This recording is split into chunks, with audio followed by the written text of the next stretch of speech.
नमस्कार दोस्तों, आज हम बात करेंगे गुप्त वंश की, जिसे भारतीय इतिहास में भारत का स्वर्ण युग कहा जाता है। गुप्त वंश का उदय चौथी शताब्दी ईस्वी में हुआ। इस वंश के संस्थापक श्रीगुप्त माने जाते हैं, लेकिन वास्तविक साम्राज्य की स्थापना चंद्रगुप्त प्रथम ने 320 ईस्वी में की।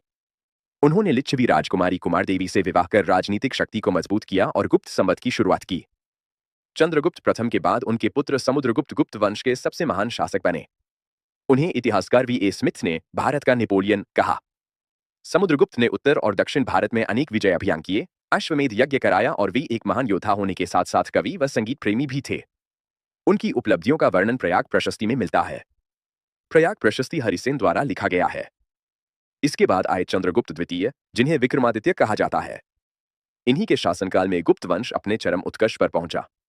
उन्होंने शक क्षत्रपों को पराजित किया, जिससे व्यापार और अर्थव्यवस्था को बढ़ावा मिला। इसी काल में चीन के यात्री फाहियान भारत आए, जिन्होंने भारतीय समाज की समृद्धि का वर्णन किया। कुमारगुप्त द्वारा नालंदा विश्वविद्यालय का निर्माण करवाया गया। गुप्त काल में कला, साहित्य और विज्ञान का अद्भुत विकास हुआ। अजंता की गुफाएं, देवगढ़ का दशावतार मंदिर और सुंदर मूर्तियां इसी काल की देन है। साहित्य में कालिदास जैसे महान कवि हुए, जिन्होंने अभिज्ञान शाकुंतलम और मेघदूत जैसी रचनाएं लिखी। विज्ञान में आर्यभट्ट ने शून्य दशमलव पद्धति और पृथ्वी के घूर्णन का सिद्धांत प्रस्तुत किया। गुप्त शासक मुख्यतः वैष्णव धर्म के अनुयायी थे, लेकिन उन्होंने बौद्ध और जैन धर्म को भी संरक्षण दिया। धार्मिक सहिष्णुता गुप्त काल की बड़ी विशेषता थी। अंतःहूण आक्रमणों, कमजोर उत्तराधिकारियों और सामंतों की बढ़ती शक्ति के कारण छठी शताब्दी में गुप्त वंश का पतन हो गया।